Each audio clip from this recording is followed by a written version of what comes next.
Hai sahabat, kita ketemu kembali dalam serial film Yuan Long yang kini film ini telah tayang season 2-nya. Kali ini kita akan membahas film ini dari episode 1 hingga episode 4, di mana di keempat episode ini mengisahkan perjalanan Wang Sheng yang menyamar sebagai pembunuh bayaran dan beridentitaskan sebagai Dulang. Cerita lebih lengkap bisa kalian ketahui dengan menontonnya langsung.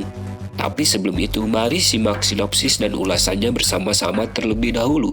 Dan bagi teman-teman yang menyukai konten dari channel ini, bisa klik tombol subscribe dan menyalakan tombol notifikasinya. Dengan begitu, kalian tidak akan ketinggalan dengan film-film terbaru dari channel ini.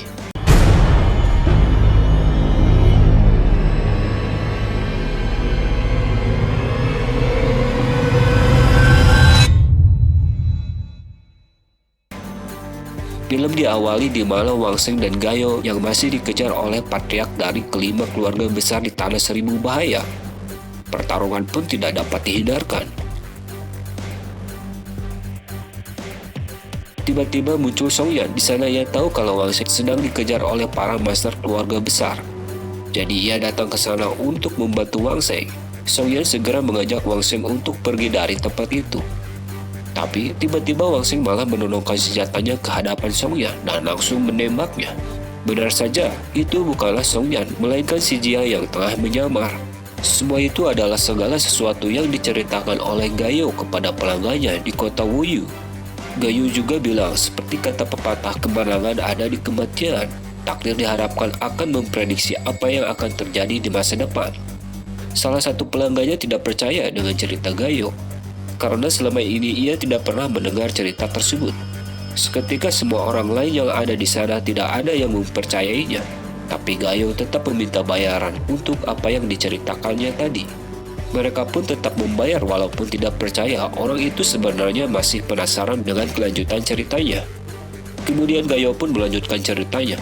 Namun setelah mereka mendengar keseluruhan cerita Gayo, mereka menarik kesimpulan bahwa Gayo satu komplotan dengan Wang Sheng karena sangat membanggakannya.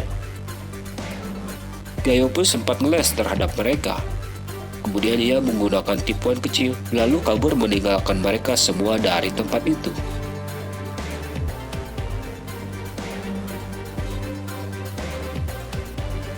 Di sebuah gang, tiba-tiba saja Gayo langsung disergap oleh seseorang dan itu adalah Wang Sheng. Gayo sangat senang melihat gurunya tersebut yang benar-benar bisa keluar dari Tanah Seribu Bahaya. Dia sangat bangga memiliki guru yang begitu hebat. Tiba-tiba muncul sekelompok bandit di sana. Mereka pun meminta harta karun karena tadi mereka mendengarkan Wang Sheng berhasil keluar dari Tanah Seribu Bahaya.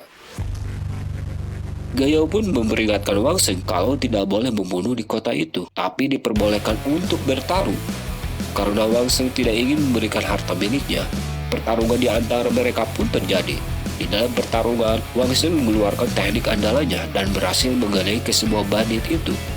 Namun salah seorang bandit secara tidak sengaja menabrak seseorang yang bertubuh besar dan mengakibatkan pot yang dibawa orang itu pecah serta membuatnya sangat murka. Diketahui ia adalah Ti Cui, ketua dari para bandit tersebut. Lalu Ti Cui pun hendak menyerang Wang Sheng, namun Wang Sheng lari menghindarinya. Scene berpindah di mana seorang wanita kecil bernama Tang Qiao bersama kakaknya Lu Wilho yang tengah melakukan sesuatu penyelidikan terhadap suatu benda karena menurut mereka benda tersebut belum ada sebelumnya di zaman tersebut. Namun tiba-tiba mereka dikejutkan oleh kedatangan Wang Sheng yang datang dengan cara membobol atap rumah mereka. Tanpa basa-basi, Wang Sheng pun meminta maaf kepada mereka akan kejadian tersebut dan berjanji akan menggantinya. Lalu Wang Sheng keluar dari tempat itu karena ia masih dikejar-kejar oleh Ti Cui.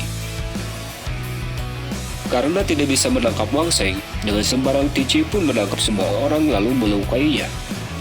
Melihat hal itu, Wang Sheng jadi tidak tega dan memanggil Ti Cui agar kembali mengejarnya. Kemudian Wang Sheng mengerahkan Ti Cui ke tempat yang dia rasa cukup aman untuk bertarung dengannya. Namun sial bagi Wang Sheng, di saat pengejaran, Wang Sheng menabrak seorang wanita hingga mereka berdua harus terjun ke sebuah jurang. Namun, di saat momen yang penting, Wang Sheng dapat menyelamatkannya.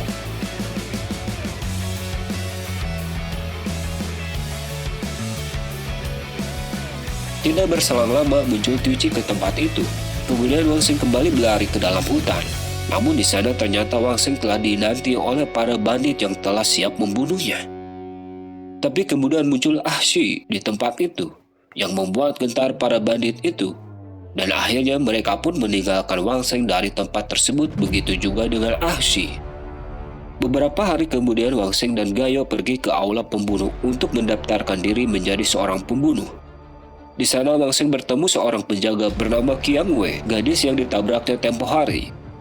Di sana Wang Sheng mendaftarkan diri sebagai dulang. Untuk mendaftar sebagai pembunuh, ia harus melewati 3 ujian. Kemudian Qiang Wei melemparkan selembar kertas yang merupakan tugas ujian pertama, yaitu pembunuh harus tahu cara menghindari pengejaran dan pembunuhan. Akhirnya Wang Sheng pun lulus dari ujian pertamanya. Di ujian kedua, Wang Sheng harus memilih antara hidup dan mati Gayo yang sedang tersandera pedang di lehernya. Namun dengan cepatnya Wang Sheng melemparkan sebuah plat dan memukul roboh si penjendera tersebut. Kemudian Qiang Wei pun mengumumkan dulang lulus ujian kedua. Tugas ujian ketiga yaitu dalam 2 hari ia harus menemukan bos para pembunuh dan mendapatkan Leontin Gioknya. Lalu Wang Sheng menugaskan Gayo untuk menyelidiki tentang para bos tersebut. Di malam harinya Gayo kembali ke rumahnya dan melaporkan kepada Wang Sheng bahwa ia telah mendapat informasi bahwa bos dari para pembunuh itu adalah Qin Eryi dari restoran Fyongxiang. Dan esok lusanya Qin Eryi akan pergi keluar untuk membicarakan bisnis dengan orang lain dan dia akan melewati pasar sayur. Setelah mendapatkan semua informasinya, lalu Wang Sheng pergi ke Tanah Seribu Bahaya dan berpesan agar Gayo terus mengikutinya dan bantu mendapatkan menu dari restoran Pyongxiang. Keesokan harinya Wang Sheng datang menemui bos Tu untuk menyelesaikan tugas ujian ketiganya, yaitu mendapatkan Leontin Giok dari bos pembunuh.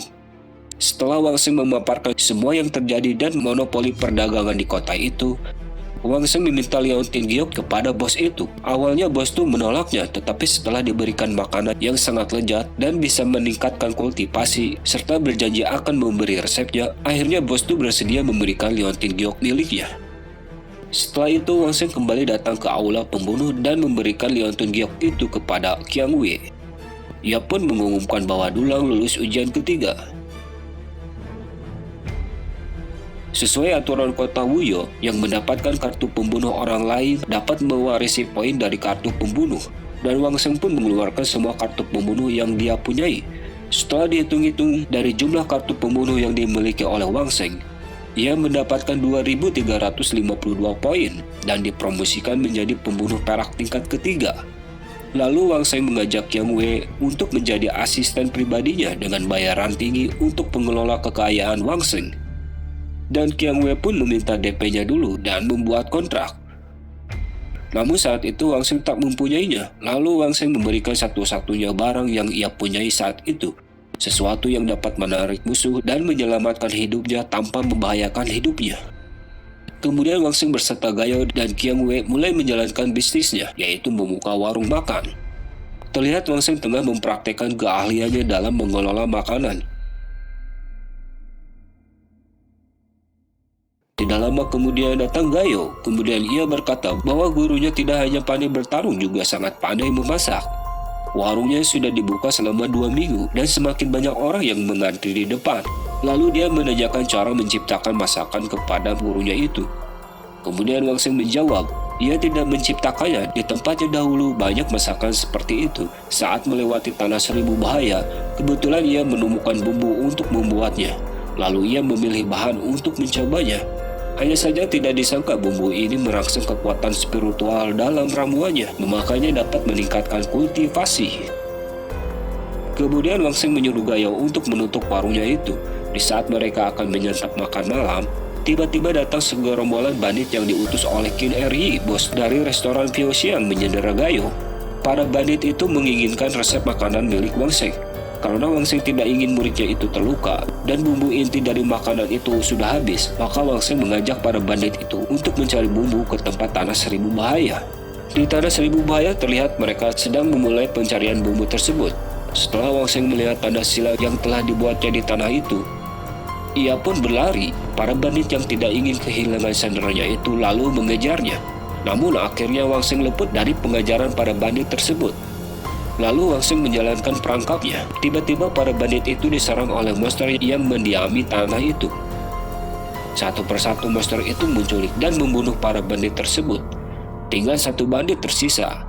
Ketika monster akan menyerangnya, tiba-tiba Wang Seng datang menolongnya dan mengambil cincin yang telah ia rampas dari tangan Wang Seng. Kemudian Wang Seng bertarung dengan para monster itu. Tidak lama kemudian, dengan pengalamannya yang ia miliki di tanah itu, Wang Seng dapat membunuh monster-monster itu seketika.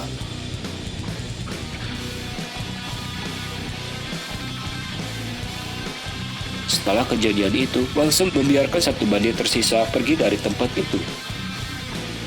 Di sebuah tempat terlihat bandit itu melaporkan semua kejadian yang terjadi di Tanah Seribu Bahaya. Qunaryi, bos dari para bandit itu, tampak kesal karena tidak hanya tidak mendapatkan resep rahasia, juga kehilangan beberapa orang di Tanah Seribu Bahaya. Kemudian ia menyuruh semua pengawalnya untuk membunuh Wang Seng yang ia ketahui bernama Dulan. Di sebuah gang, Tuan Lu dan adiknya Tang Qiu dari Pavilion Linglong secara kebetulan menemui Wang Seng. Lalu Wang Seng meminta maaf kepadanya karena telah berulang kali merusak atap rumahnya. Kemudian Lu beserta adiknya mengajak Wang Seng ke tempat rahasia di aula pembunuh. Di sana Lu mengajak Wang Seng untuk bekerja sama dalam bisnisnya, yaitu resep makanan yang dibuat oleh Wang Seng. Karena Wang Seng melihat kerjasama itu akan sama-sama saling menguntungkan, maka ia menerima tawaran itu. Kemudian Wang Seng meminta Tang Qiu membantunya membuatkan sesuatu. Lalu Tang Qiu berkata, ia ingin mempelajarinya terlebih dahulu dengan cermat. Tak sengaja Tang Qiu mengatakan jati diri sebenarnya Wang Seng di hadapan orang lain. Lalu ia bertanya, kalian tak akan membunuh kakak Qiang Wei kan? Setelah melihat perubahan raut wajah Lu, Wang Seng mencegahnya karena Qiang Wei adalah temannya dan tak akan mengkhianatinya. Setelah semuanya selesai, Lu pun undur diri dari tempat itu.